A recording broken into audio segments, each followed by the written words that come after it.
Look, at some point, we just made the decision. I'm going to start calling out some of this stuff that we see in the national sports media. And I'm going to start by calling out Stephen A. Smith. And I'll be the first to tell you, Stephen A. Smith is a titan in this business. I respect the grind. I respect the hustle. But the contradictory narrative and the contradictions just blow my mind. And I've got to call it out at some point. So I'm going to start here. Yesterday, Stephen A. Smith said that Michael Jordan was basically a bad influence on the game, and I'm going to roll this clip, and affected basketball in a bad way because he individualized the marketing of basketball. Let's play the clip from yesterday with Stephen A. Smith. My brother, the guy I love so much, that I believe is the greatest player to have ever played, Michael Jordan, is responsible as much as anybody for changing the game for the worse when you consider you. Stay with me on this. Okay. This is throwing no shade on Michael Jordan, of course. He's the greatest ever in my estimation, number one, all right? But he was so phenomenal that the NBA marketed the individual, the audience gravitated towards the individual, and the game became a bit more individualized because people wanted to be like Mike. Okay, so he's saying that he thought it was a bad decision for the NBA to individually market their superstars or use a marketing strategy that really highlights the superstars, which I could not disagree with more. If you think Michael Jordan is bad for basketball, then you probably think Tiger Woods was bad for golf. But the worst part about this is, earlier, listen to Stephen A. give some advice to Major League Baseball on how to market their superstars better because it would be good strategy. Let's roll the clip. You better get your act together, baseball. You have to fix your game, market it better. Okay, that's what you got to do. Market it better to people outside of your core fans. A core, by the way, that's shrinking and dissipating before our very eyes every damn day. You've got a modern day Babe Ruth on your hands, and you're blowing it. This is very, very bad. Okay, so I need you to hold my hand like a small child at the grocery store and explain to me why it was bad for Michael Jordan to be marketed individually for the NBA, but yet you complain about Major League Baseball's marketing strategy because they don't individualize their superstars.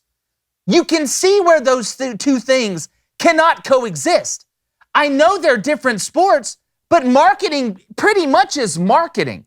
That overarching strategy is a big deal. So it's a couple things, Stephen A. And again, it's all love. But it really makes me question whether you believe what you're saying. Which one is it? Is it good for a professional league to market superstars like you're asking Major League Baseball to do with Shohei Ohtani and Ronald Acuna Jr. and these other guys? Or is it bad for professional organizations to market their superstars like Michael Jordan? Can you guys explain that to me? I know a lot of things that are it, but Stephen A., this ain't it. Well, on the baseball front, I think back to some of my favorite athletes growing up, and Chipper Jones and King Griffey Jr. are both on that list. So I'm not sure, what today's youth, if they're just not as into Major League Baseball, or if they just, aren't connecting with the stars as much. But I don't know. I still follow, Freddie Freeman. I still followed as one of my favorite players in baseball when he was on a team that I really pulled for. On the basketball front, and I'd love to sit Stephen A. Smith down and have him defend these two different positions. But on the basketball front, when we talk about Michael Jordan, every other player can try to be like Mike. I mean, that's fine to try to be like Mike, but, there's only one Michael Jordan, and at the end of the day, team basketball, kind of like what we were talking about, the Heat in these playoffs, or the Celtics right now playing team basketball. Look, team basketball and winning is always going to supersede the individual, no matter how much you market them. And when it comes to Michael Jordan, think about why we talk about him so much is because of his clutchness and winning, right? But it wasn't really until Phil Jackson came on board and they had more of a team atmosphere, and he wasn't just taking over, putting up 60 points a game every night, that's why we remember Michael Jordan the most. So I don't know if it's necessarily a problem with the NBA marketing to the individual. Look, like we said, the Nets just assembled a super squad, and the Lakers assembled a super squad of individuals. Neither one of them are in the finals right now. Yeah, my thing is this.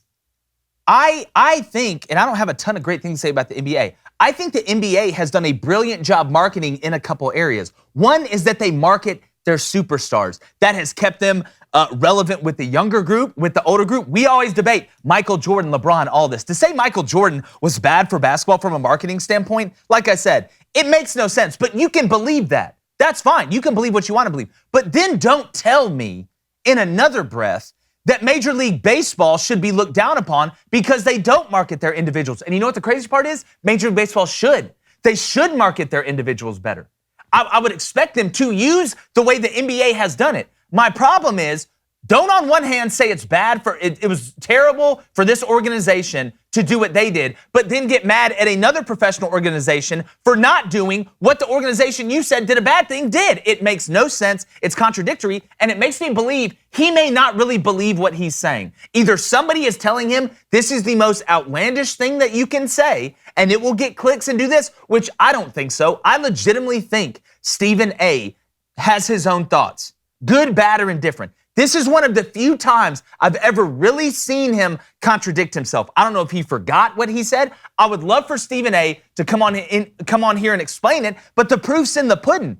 The proof is in the pudding. It's on video. We just saw it. Y'all in the chat just saw it. Square that with me. How do those two things coexist? Don't tell me how to make donuts and I can make a lot of money selling donuts at this place and then tell me that I'm an idiot for selling donuts at the other one. No, I mean, I'm not going to sit here and tell you that it makes sense because it doesn't.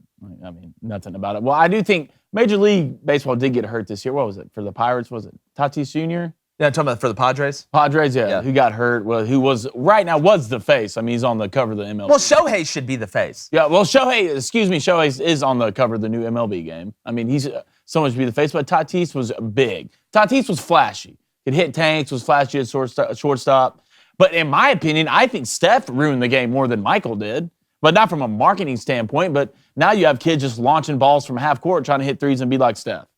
Again, I've got no problem. Yeah, that's what helps him. I Yeah, mean, that's what's good for his game. Like, Yeah. other kids can try and be like Steph and launch them from half court. Other guys can try and dunk on everybody like Michael Jordan. At the end of the day, that's why you need a coach and on higher levels, a general manager to put a team together and get the most from every single person to win the most games. Yeah, it was just an asinine thing for me to say, and I'm going to start calling it out. We're going to start calling out on this show, especially during football season, because I'm sick of seeing guys like Emmanuel Acho and these other people with these takes that you know they don't believe.